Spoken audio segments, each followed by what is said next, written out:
The night Eliza Crane was driven from Hadley's Crossing, the temperature had already dropped below freezing, and the first hard frost of 1937 was creeping across the hills of West Virginia like a slow, silent executioner. She was 15 years old, barefoot, clutching a flour sack that held everything she owned in this world. 2 books, a wool blanket with a hole in the center, a pocket knife her father had given her before the mine took him, and a handful of dried beans she'd stolen from her own aunt's pantry. Stolen. That was the word Aunt Mabel used, the word the whole town seemed eager to believe. But Eliza hadn't stolen anything. She'd simply done what she had always done. She'd been too smart for the small life they wanted her to live, and they'd finally found a reason to punish her for it. The trouble had started, as trouble often does, with a book. Eliza had been orphaned at 11 when her mother, already weakened by years of malnutrition, succumbed to pneumonia during the bitter winter of 1933. Her father, Thomas Crane, had died 2 years before that, crushed beneath a collapsed beam in the Monarch coal mine, along with 14 other men whose names were read once in the Hadley's Crossing Methodist Church and never spoken of again. The mine owners paid each widow $40 and a letter expressing deep regret. Eliza's mother used the money to buy medicine that didn't work and food that didn't last. After her mother's death, Eliza was sent to live with her Aunt Mabel and Uncle Vernon Pruitt, who ran a dry goods store on the main road through town. The Pruitts were not cruel people, not exactly.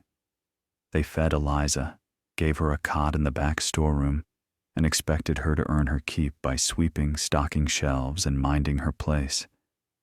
The problem was that Eliza didn't know how to mind her place. She never had. Even as a small child, she'd been different.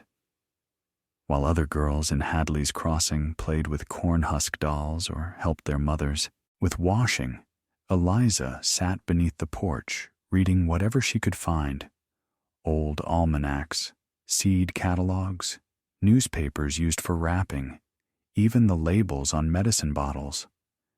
Her father had taught her to read before she was 5, sitting beside her at the kitchen table with a stub of pencil and a scrap of brown paper, tracing letters while the coal stove ticked and popped in the corner. "You got a mind like a creek after rain, Eliza," he'd told her once. "It just keeps moving. Don't ever let nobody dam it up."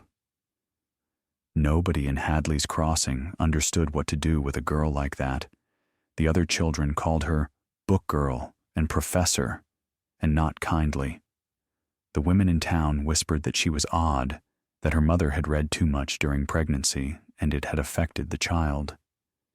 Mrs. Hargrove, who ran the post office and considered herself the moral authority of the town, once told Aunt Mabel directly, "That girl's got ideas above her station, and ideas above your station are the same as weeds in a garden. They'll choke out everything useful if you don't pull them early." Aunt Mabel tried. She limited Eliza's reading. She assigned her extra chores. She told her, repeatedly, that girls who asked too many questions ended up alone and miserable, and that the sooner Eliza learned to be useful instead of curious, the better off she'd be. But Eliza couldn't stop being curious any more than she could stop breathing. When she was 14, she discovered a box of old agricultural bulletins in the back of her uncle's store, pamphlets published by the State Extension Service about soil composition, crop rotation, root cellaring, and cold weather growing techniques. They'd been sent to the store for distribution, but nobody in Hadley's Crossing had ever wanted them. Eliza read every single one, some of them 3 and 4 times. She began experimenting in the small patch of dirt behind the store, trying to grow lettuce in November using a cold frame she'd built from scrap wood and a broken window. It worked. The lettuce grew. And that was the beginning of all her trouble.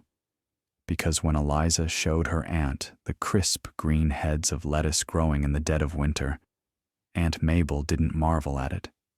She didn't ask how Eliza had done it. She looked at the cold frame, looked at the lettuce, looked at the broken window, and said, "You took that window from the storeroom without asking." "It was cracked," Eliza said. "Nobody was using it." "That's not the point.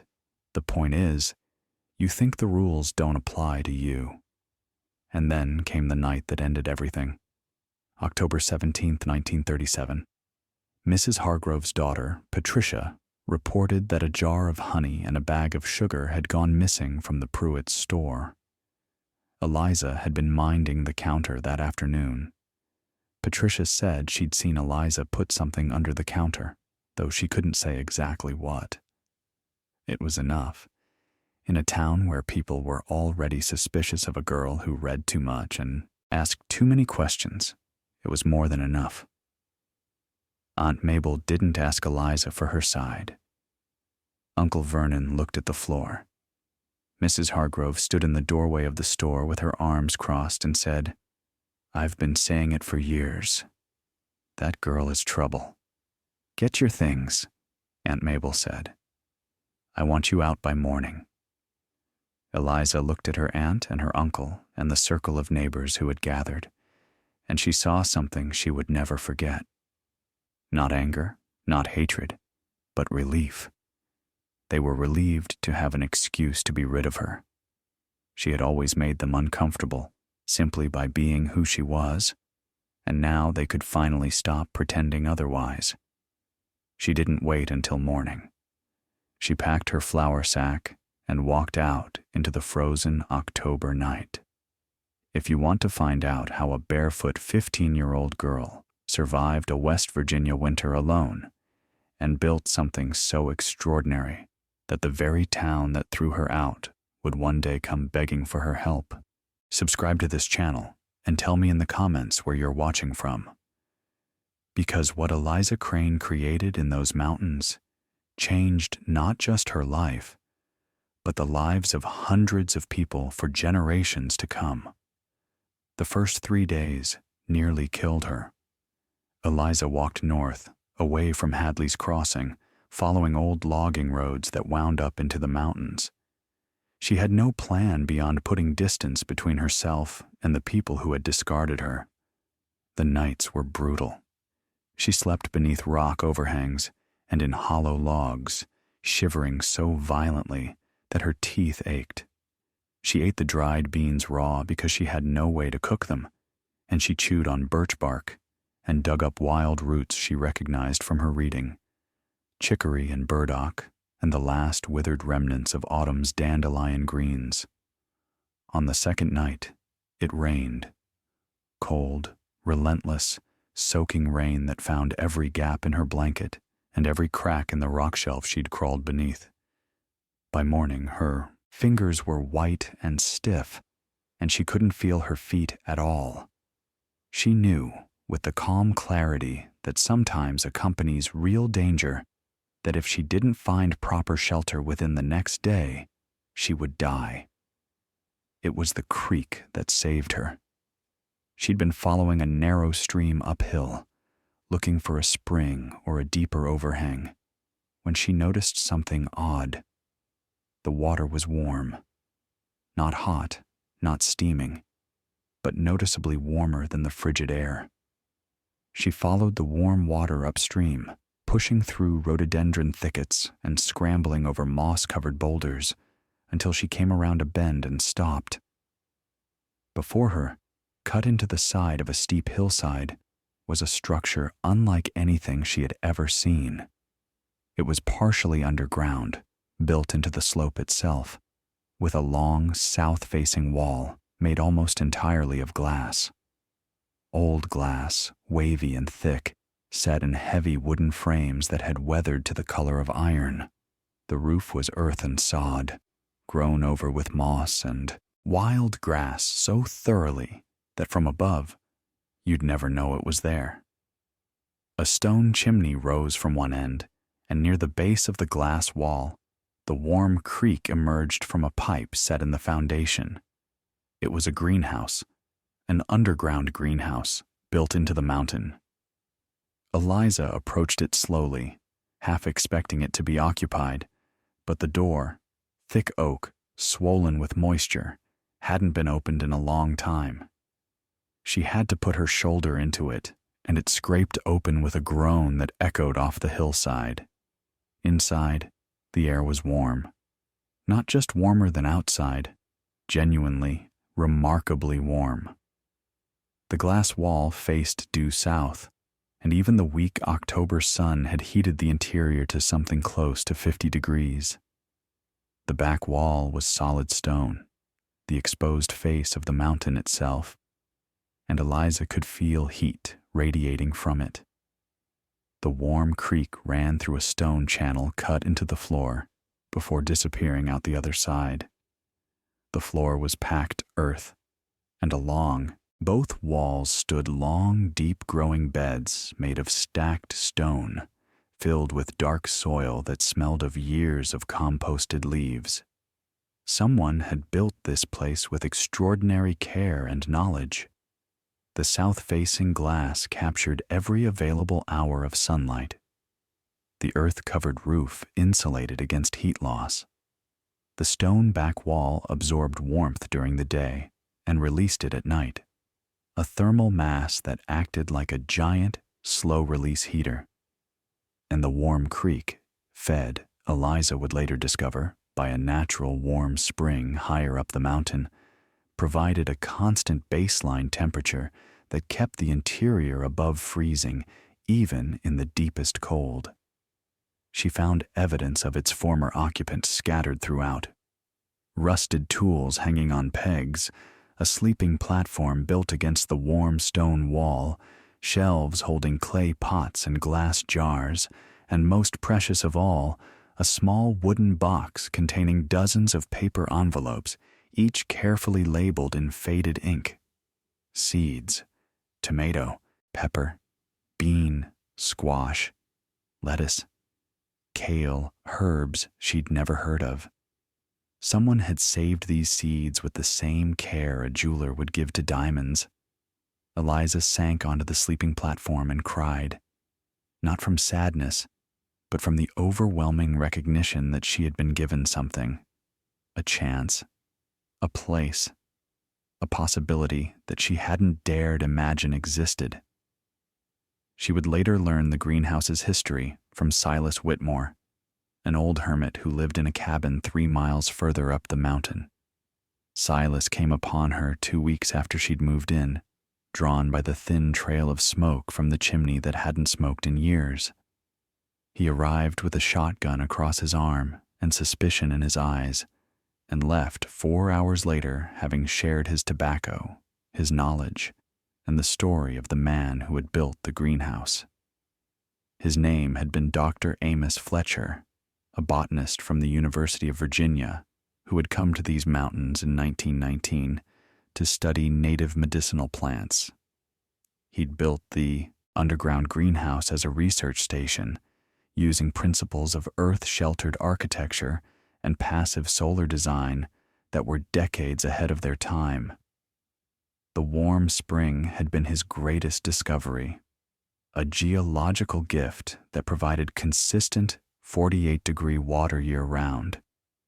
He'd channeled it through the greenhouse floor, creating a radiant heating system that kept his plants alive through the harshest winters. Dr. Fletcher had died in 1931, alone, during a blizzard that trapped him for 3 weeks. By the time Silas had been able to reach the greenhouse, the old botanist was gone. His plants had survived, though.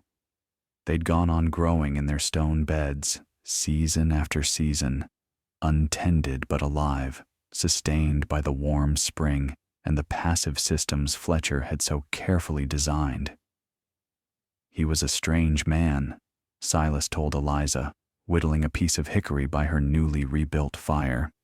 Talked to his plants, read books thicker than my arm. Folks down in the valley thought he was crazy. He looked at Eliza with something she hadn't seen directed at her in a long time: respect. "I reckon you two would have got along."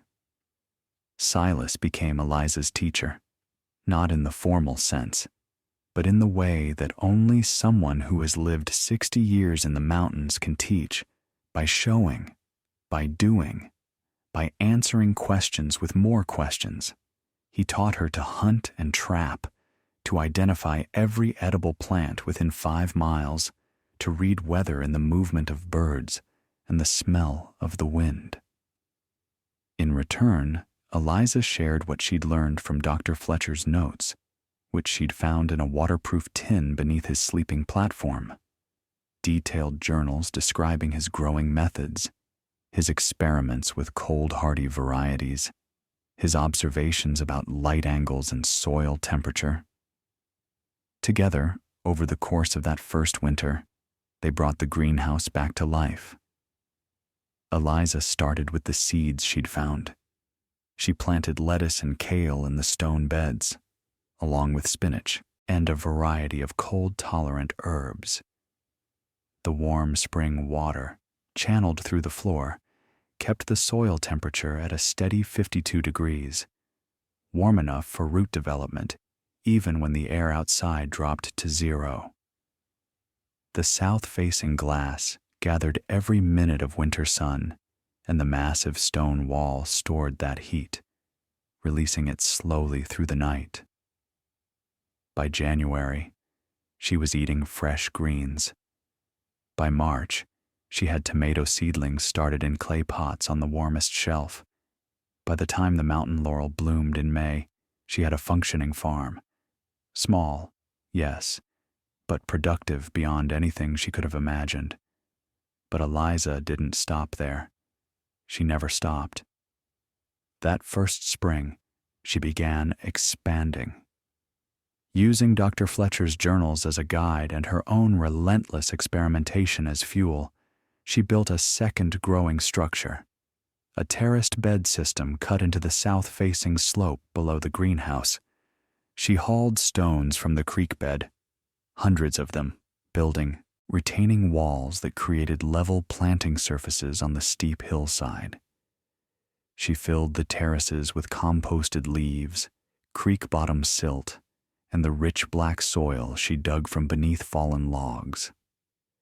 She designed an irrigation system using hollowed-out sections of mountain laurel branches, channeling water from the warm spring down through the terraces in a cascading series of small pools and channels. Each terrace was slightly warmer than the one above it, because the water had more time to absorb solar heat as it descended. The bottom terrace, she discovered, stayed warm enough to grow peppers well into November. She built a root cellar into the hillside, using the same earth-sheltered principles as the greenhouse. She learned to preserve food, drying beans and herbs, storing root vegetables in layers of sand, fermenting cabbage into sauerkraut, using a recipe she found in one of Dr. Fletcher's journals that had been passed down from German settlers. By her second year on the Kai mountain, Eliza was producing more food than she could eat alone. That was when she made a decision that would define the rest of her life. She began carrying baskets of fresh vegetables down the mountain to the small communities scattered through the hollows below. Not Hadley's Crossing, but the tiny settlements of families too poor and too remote to have access to fresh food in winter. She didn't sell it. She gave it away. The families in those hollows had never seen fresh lettuce in January. They'd never tasted a tomato that hadn't come from a can. Children who had grown up on cornbread and beans and salt pork stared at bright green spinach leaves like they were looking at something from another world.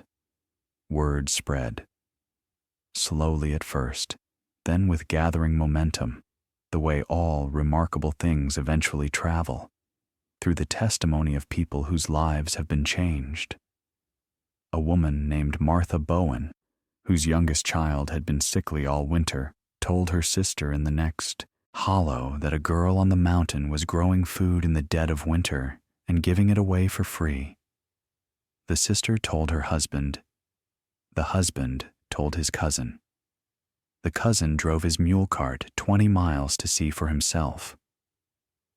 By the spring of 1940, people were making the trek up the mountain regularly.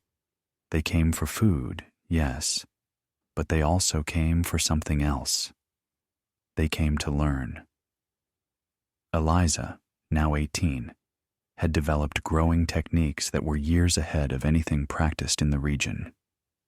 She taught anyone who would listen how to build cold frames, how to compost, how to save seeds, how to read soil by its color and texture, how to extend the growing season by weeks using nothing more than stones, glass, and an understanding of how heat moves.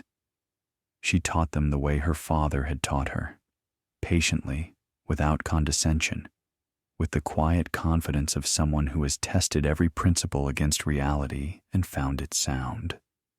Silas Whitmore died in the winter of 1941, peacefully, in his cabin with his dog at his feet and a fire in the stove. He left Eliza his land, 80 acres of mountain forest that connected to the greenhouse property. In his will, written in a shaky hand on the back of a feed store receipt, he wrote, "To Eliza Crane, who proved that the best thing you can grow is a person nobody believed in." It was the following winter, the winter of 1942, with the war raging overseas and young men disappearing from every hollow and hamlet in West Virginia, that Hadley's Crossing came back into Eliza's life. The town had never been prosperous, but the war drained it of nearly everything. The men left for the army. The mine reduced operations. The supply trucks that brought canned goods and flour to the Pruitt's store came less and less frequently, and then stopped coming at all. By February, families in Hadley's Crossing were going hungry. Children were eating boiled shoe leather and acorn mush. The old and the very young began to weaken. It was Aunt Mabel, of all people, who made the journey up the mountain. She arrived at the greenhouse door on a gray February morning, thinner than Eliza remembered, her hands raw and chapped, her pride clearly at war with her desperation.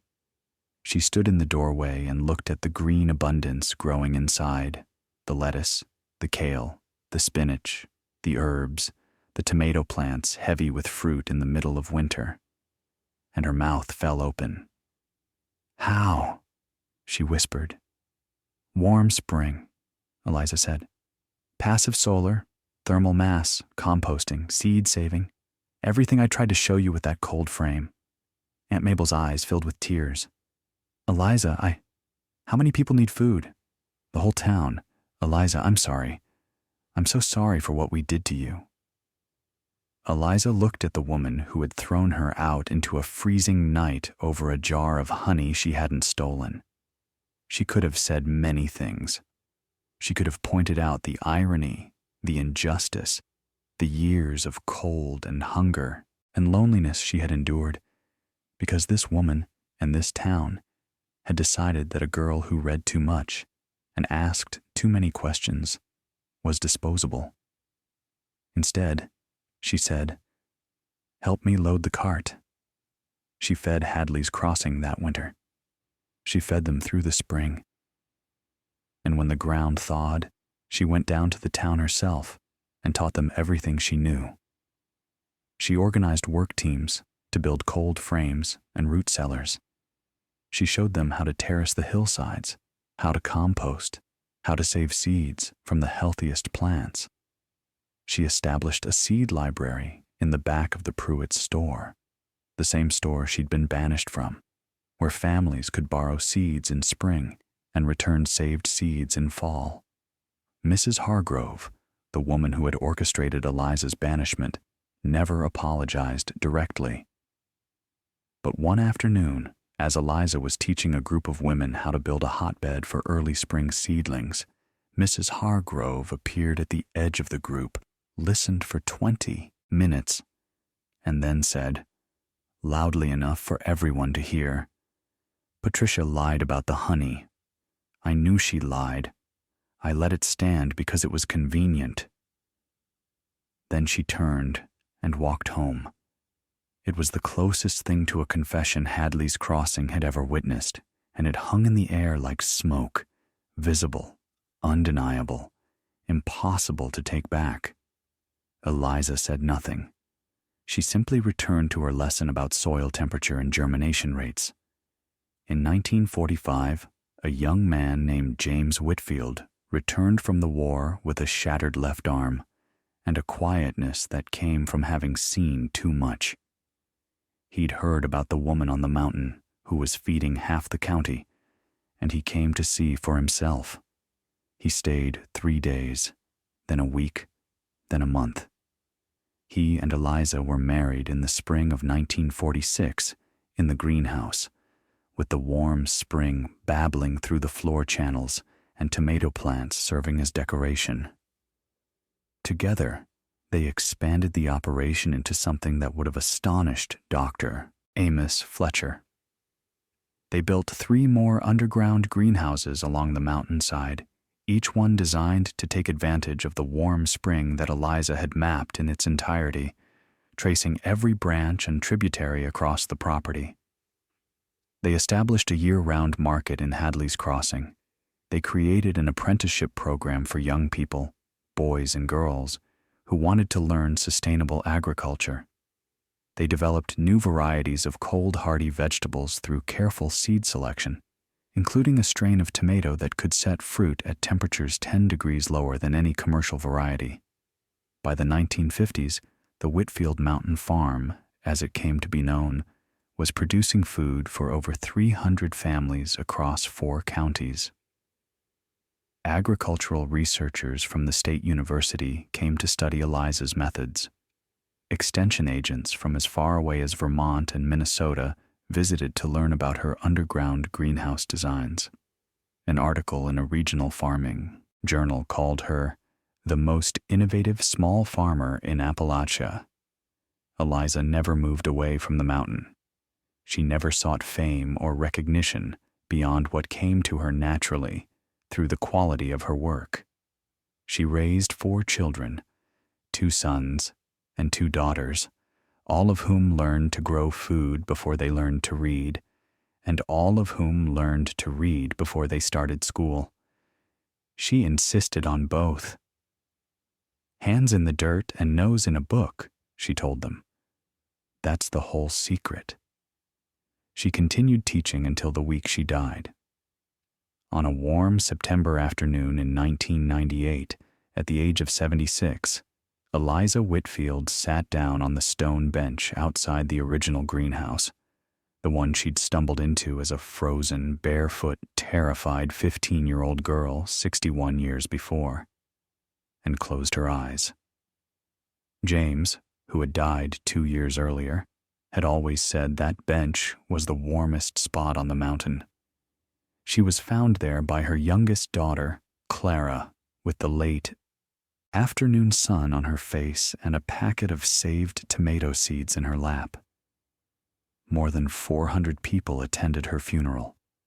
They came from every hollow and hamlet within 50 miles. They came from the university. They came from the extension service. Families she had fed during the war brought their grandchildren. Former apprentices, now running their own farms across Appalachia, drove through the night to be there. The Whitfield Mountain Farm continues to operate today, run by Eliza's grandchildren and a rotating group of apprentices who come from across the country to learn the methods she developed. The original greenhouse still stands, still warmed by the same spring that saved a girl's life in 1937.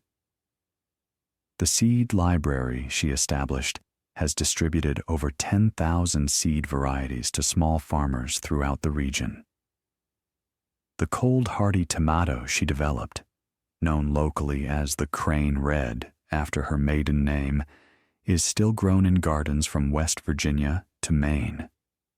And in the back room of what used to be the Pruitt's dry goods store in Hadley's Crossing, now a community center, there hangs a framed copy of those old agricultural bulletins that started everything. The ones nobody wanted. The ones a curious girl read 4 times because she couldn't stop her mind from moving.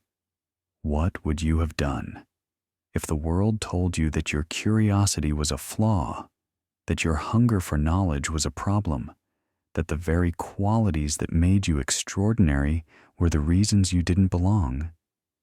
Would you have believed them? Would you have shrunk yourself down to fit the space they carved out for you? Or would you have walked into the dark, into the cold, into the unknown, trusting that somewhere out there was a place where being exactly who you are wasn't a burden, but a gift? Eliza Crane never tried to be anyone other than who she was. She didn't shrink. She didn't apologize. She didn't seek revenge against the people who wronged her.